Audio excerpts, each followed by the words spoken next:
അപ്പോൾ നമ്മളെ മാവുണ്ട്, അതിൽ ഇങ്ങനെ കാറ്റടിക്കുമ്പോൾ ഇങ്ങനെ പഴുത്ത് മുകളിൽ നല്ല പഴുത്ത് നിൽപ്പുണ്ട് മാങ്ങ. നിങ്ങൾക്ക് കാണിച്ചു തരാം.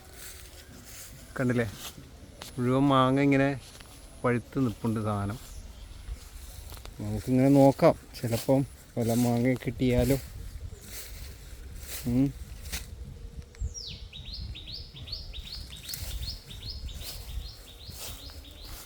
ഗൈസ്, നമ്മൾ വന്നത് എന്തായാലും സംഭവം നല്ല കിട്ടുക്ക മാങ്ങ തന്നെ കിട്ടിയിരിക്കുന്നു, ഒരു കേടുമില്ല.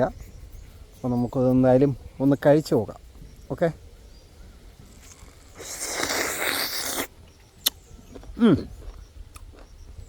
അന്ന് എന്തായാലും മോശമായില്ല, സംഭവം കിടിക്കിയിരിക്കണം, കിടിലൊക്കെയല്ല. എന്താണ്? ഏയ്, ഇതിൽ പുഴുവരെ. ഏതായാലും ഞാൻ വീഡിയോ ഇവിടെ നിർത്തുകയാണ്. ഇതിൻ്റെ ആ സുഗന്ധം മാറുന്നതിന് മുമ്പേ കഴിച്ച് തീർക്കട്ടെ.